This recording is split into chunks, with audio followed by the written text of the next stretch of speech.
Welcome to MyShliach Story Hour Chassidim series.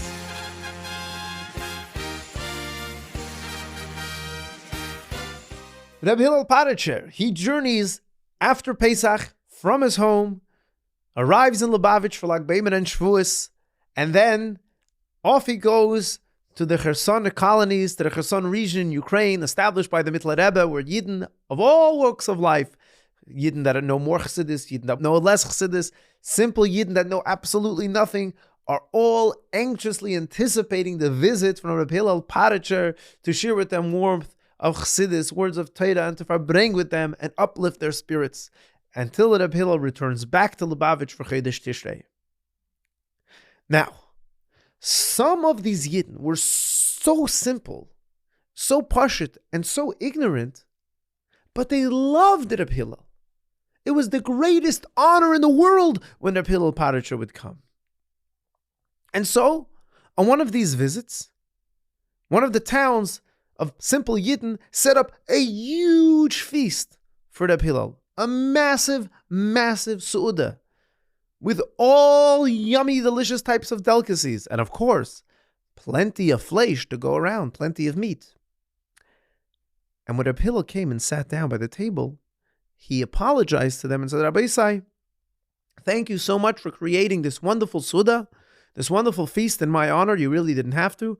But I'm just going to have a shtickl mezainis and say a little bit l'chaim, because I can't eat flesh if I didn't speak to the sheichet before, and I didn't check the chalif, the special knife that a sheichet uses to shecht the behema with, or the bird, the chicken with. I like to speak to the sheichet to make sure it's a Yiddish Shemayim and Taka knows the Lachluchis, and to check the chalif myself, make sure there's no nicks or bumps or anything, because he takes kashrus very, very seriously. But I'll eat the mezainis, and we'll say a little l'chaim and we'll farbring. But Reb Hillel, we chose the animals exactly as it says in the Torah.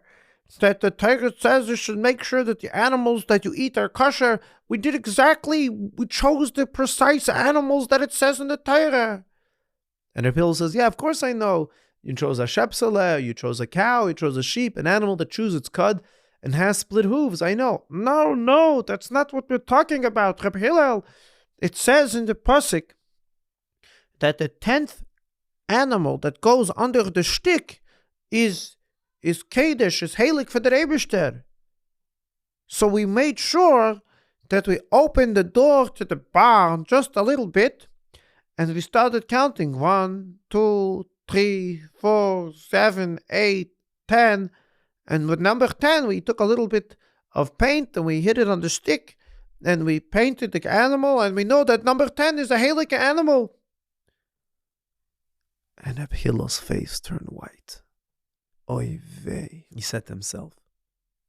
He was shaken to his core about the amaratzis, the ignorance of these Yidden, but yet so inspired by their ehrenskeit, their tmimis, their sincerity, their truthfulness. What did they do wrong? Now I'm sure you understand, you never heard of this concept before. Only 1 in 10 animals are kosher. You have to let all the animals out of the barn and let one at a time go, and the 10th one is kosher. I never heard of such a thing before when it comes to kashrus. And you know what? You're 100% right, because there is no such halacha mitigate the kashrus. Where does this halacha apply? Where's this mitzvah talking about? When someone has to give meiser, and meiser is 1 out of 10. So you don't just take all the animals together. Let's say you have 100 animals and you take off 10 and you give that for meiser. No, put them all in the barn. You let each one go out one at a time. 1, 2, 3, 4, 5, 6, 7, 8, 9, 10. Each 10th one, you have a little stick with some paint on it and you tap it, and that becomes part of the meiser for your behemoths. It has nothing to do with kashrus. I mean, you never heard of such a thing before of having only the 10th animal kosher. But because they read this in the Chumash, they assume that it has to be animals, and animals you eat. And they didn't know about trumas, maisas. They never heard of anything like that.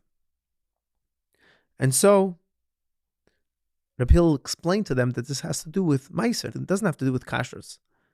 And slowly over time, Reb Hillel would educate them and elevate the townspeople. And over the years, there was tremendous positive change. After the Mittler Rebbe passed away, the Tzemach Tzedek told Reb Hillel that he should continue doing so. And so, like we said last time, Reb Hillel did this for many, many years.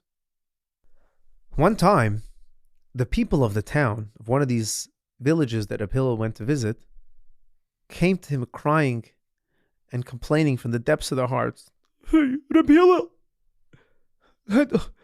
why do you come and waste your time with us? I mean, it's so nice that you come and you try to inspire us and teach us Torah, but you spend your time telling us Maimorim of Chassidus.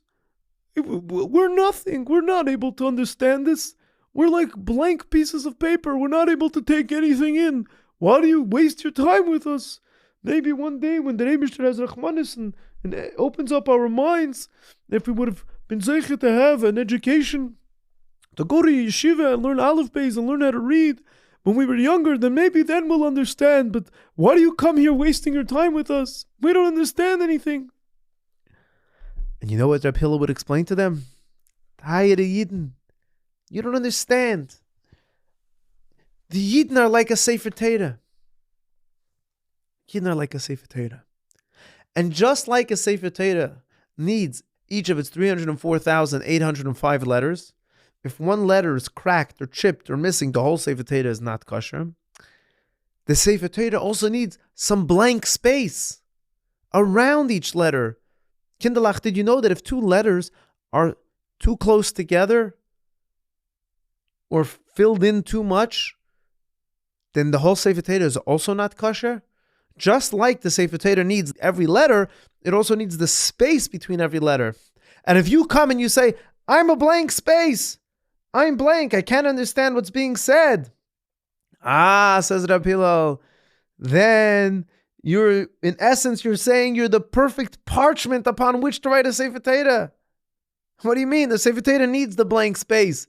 If the parchment was full of other letters, you won't be able to write a Sefer Torah.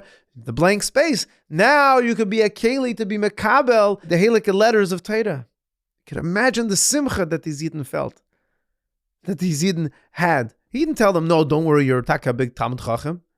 He didn't lie to them. It's true, taka, you don't know a lot. But does that make you any less of a Yid than the Talmud Chacham, than the maskil? Absolutely not. Every Yid, every neshama is halik.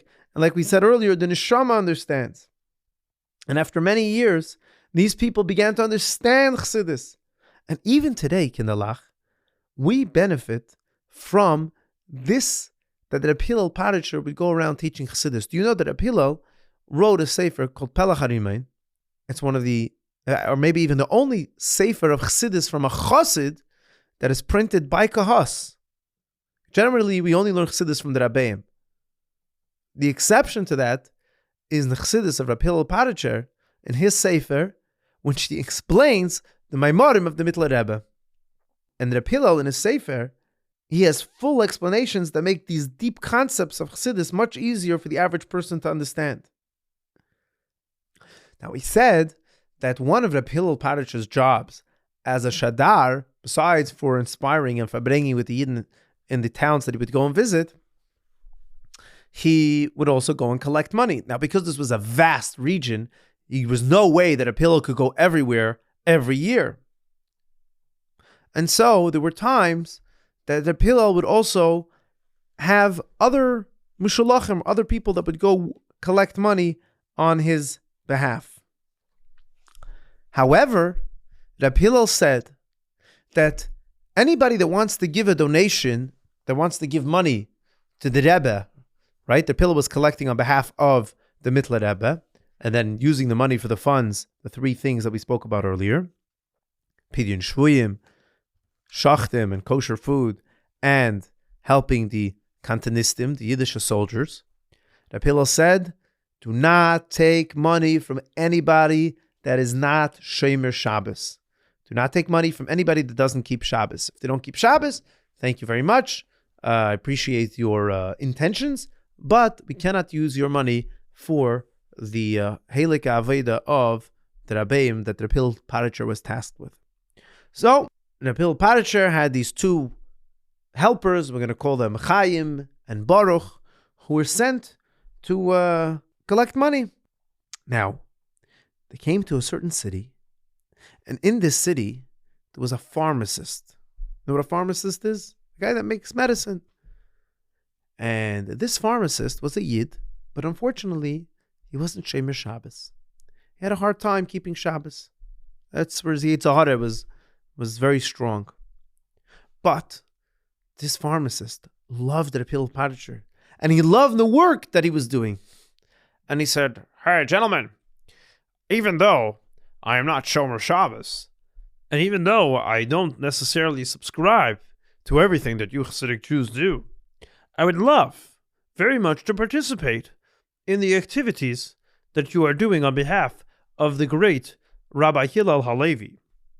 And so, I have prepared over here a large sack of money to donate to you so that you can bring to Reb Hillel and he can distribute as he sees fits. It is my great honor and pleasure. And here, please take this money. And if you want to give me a tax receipt for it, that'd be nice as well. I don't know if we have that yet these days. But even if not, please, and may you be blessed in your holy work."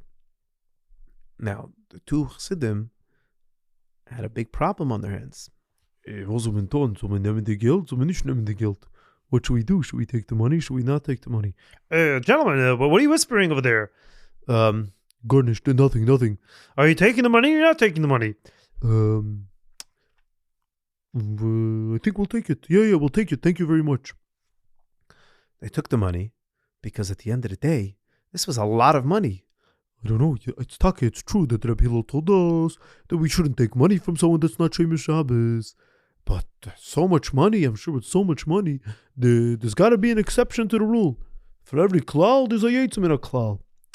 But just to be safe, we're going to change over this money.